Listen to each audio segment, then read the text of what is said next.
مشکلات آ جاتی ہیں، تکلیفیں آ جاتی ہیں، زندگی میں حادثات ہو جاتے ہیں جو آپ نہیں چاہتے، جس کا آپ نے کبھی تصور نہیں کیا ہوتا، وہ کام بھی کئی دفعہ ہو جاتا ہے۔ اب اس میں کرنا کیا ہے؟ اس کو کس اینگل سے دیکھنا ہے؟ مصیبت، پریشانی، دکھ، حادثہ، واقعہ، غیر متوقع چیز آپ کی زندگی میں آ گئی، آپ توقع نہیں کر رہے تھے، آپ تو کسی اور چیز کے لیے تیار تھے، آپ کے تو ارادے کچھ اور تھے، لیکن کچھ حالات اور ہو گئے، آزمائش اور طرح کی ہو گئی، اور ایسی آزمائش ہو گئی جس کا آپ کا ذہن نہیں تھا کہ یہ بھی میرے لیے ہو سکتی ہے، یا آپ نے سوچا ضرور ہوا تھا کہ آزمائش آئے گی، لیکن اور چیزوں کو آپ سوچ رہے تھے، میں نے یہ ٹھیک کرنا ہے، میں نے یہ ٹھیک کرنا ہے، میں نے اس پر خیال رکھنا ہے، لیکن تکلیف نے، دکھ نے، آزمائش نے رستہ کوئی اور بنا لیا۔ تو اب یہ کیا ہے؟ ہم چونکہ متلاشی ہوتے ہیں سکون کے، راحت کے، کہ اب میں نے یہ ٹھیک کر لیا ہے، اب میں نے گھر بنا لیا، میرے بچے تھوڑے سیانے ہو گئے، فلاں کام میں نے آپ اپنے حساب سے اب درست سمت کرتے ہیں، لیکن یہ بیچ میں سے ایک مصیبت اور آ گئی، تو کس اینگل سے دیکھنا ہے؟ ترمذی شریف کی حدیث سنیے، نبی پاک علیہ السلام نے فرمایا، رب جسے بڑا ثواب دینا چاہتا ہے نا، اسے بڑی آزمائش میں مبتلا کرتا ہے۔ اور اگلے لفظ سنیں گے تو آپ اور خوش ہو جائیں گے۔ حضور فرماتے ہیں جب اللہ تعالیٰ کسی قوم سے محبت کرتا ہے نا، تو پھر انہیں آزمائش میں ڈال دیتا ہے، جو اس آزمائش میں رب سے راضی رہے نا، رب بھی اس سے راضی رہتا ہے، اور جو اس آزمائش میں ناراض ہو جائے نا، شکوے کرنے لگ جائے رب کے، اللہ بھی اس سے ناراض ہو جاتا ہے۔ آزمائشیں تو آئیں گی، دکھ تو آئیں گے، یہ آ جاتے ہیں، ان کا بڑا مزہ ہوتا ہے۔ آپ کو پتہ ہے زخموں کا بھی مزہ ہوتا ہے، زخم ٹھیک ہونے پہ آ جائے نا کبھی، اس پر انگلی رکھ کے دیکھے، مزہ آتا ہے، اس پر ہلکی ہلکی خارش کرنے کو جی چاہتا ہے زخم، لیکن اگر پکا ہو جائے نا تو مزہ دینے لگ جاتا ہے۔ زخموں کو پکا لو، زخموں کو پختہ کر لو، یہ مزہ دینے لگ جائیں گے۔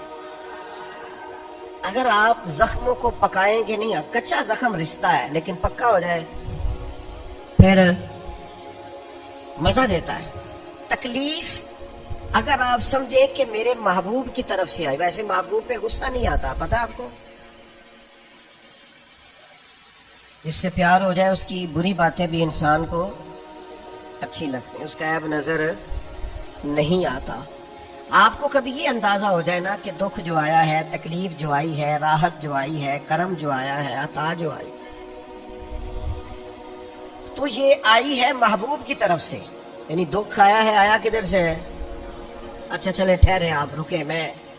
بتاتا ہوں آپ کو۔ میں ایک دفعہ نا کچھ بیمار تھا زیادہ، اور منفرد بات یہ، انوکھی بات یہ کہ میرا ایک بچہ بھی بیمار تھا، اور اس پر تھوڑی سی مشکل یہ کہ کچھ چھوٹی موٹی ارد گرد کی پریشانیاں بھی تھیں، یہ تعمیری کام چل رہا ہے، فلانا کام چل رہا ہے، فلانا کام چل رہا ہے، تو سمجھ لیں 5 10 20 چیزیں کٹھی ہو گئی، تو میری طبیعت پر کچھ بوجھ بن گیا، دل تھوڑا سا وزن محسوس کرنے لگا، اور ذرا تھوڑی سی بے چینی اور اضطراب طبیعت میں پیدا ہونے لگا۔ یہ ان کے بعد آ جاتا ہے کبھی کبھی، تو اس کی تدبیریں، اس کے معاملات بھی میں دیکھ رہا تھا، لیکن تھوڑا سا نا زیادہ ذہنی طور پر میں اپنے آپ کو تکلیف میں محسوس کرتا تھا۔ تو ایک رات میں تسبیح میرے ہاتھ میں تھی، تو میں حسبنا اللہ و نعم الوکیل، نعم المولا و نعم النصیر، اس کا میں وظیفہ پڑھ رہا تھا۔ تو پڑھتے پڑھتے میں نے نا سائیڈ چینج کی، رخ پھیرا۔ اچھا کبھی کبھی یہ ہوتا ہے کہ آپ کے اندر سے ہی دکھ اٹھ رہا ہوتا ہے، اور کئی دفعہ آپ کے اندر سے ہی سکھ اٹھ آتا ہے، جواب آ جاتا ہے۔ آپ کا دل بھی تو مفتی ہے نا، وہ بھی تو فتوے جاری کرتا ہے نا، آپ کی روح بھی تو عالم ہے نا، وہ بھی تو آپ کو مسئلے بتاتی ہے نا، آپ کا ذہن بھی بہت بڑا، یہ کئی دفعہ جب اداس ہوتا ہے تو اس نے کوئی مایوسی سوچ لی ہے، طے کر لی، خوش ہوتا ہے تو اس نے اندر سے ہی کوئی نعمت تلاش لی، میں نے رخ چینج کیا تو میرے اندر سے آواز آئی، یار تو بڑے بیوقوف ہے، تیرا کسی جگہ نام لکھ دیتے ہیں لوگ، وہاں ہزاروں لوگ جمع ہو جاتے ہیں، مسجد میں پنکھے پورے نہیں چلتے، لوگوں کو کوئی خاص پروٹوکول نہیں ملتا، سینکڑوں مساجد ہیں، ایئر کنڈیشن اور بڑی بڑی سہولیات چھوڑ کے لوگ تیرے پاس آتے ہیں، کبھی مسکرا پڑے تو بہت سارے مسکرا پڑتے ہیں، کبھی طبیعت میں کوئی تھوڑی خرابی آ جائے تو بہت سارے لوگ آنسوؤں میں بھیگ بھیگ کر دعائیں کرتے ہیں، یہ سارے دکھ تیرے لیے برداشت کیے، اور تیرے اوپر تھوڑی سی کبھی تکلیف آتی ہے تو طبیعت پہ بوجھ بنتا ہے، اچھا تو بڑا ریس ہے، سکھ سارے قبول خوشی خوشی، اور ذرا 2 4 5 چیزیں کٹی ہوئی نہیں اور دل تیرا بے چین ہوا نہیں، تو سیاڑا نہیں، اچھا خود ہی ٹینشن تھی، بس رخ میں نے دوسری طرف کیا تو آوازیں دوسری آنی شروع ہو گئی، شام کو میں اٹھ کے بیٹھ گیا۔ یہ آپ نے نا اپنے اندر سے آپ نے طاقت لینی ہے، آپ کے اندر ایک روح ہے، آپ کے اندر ایک باطن ہے، آپ کے اندر ایک خیر کی قوت ہے، جب بھی کوئی مایوسی آئے نا، ایک سرکار کا فرمان سنیں، نبی پاک علیہ السلام نے فرمایا تمہیں اپنی بیوی کی کوئی عادت ناپسند ہو تو اسے بغض نہیں رکھنا۔ یا رسول اللہ کیا کریں؟ فرمایا اس عادت پہ غور کر لو جو تمہیں بڑی پسند ہے۔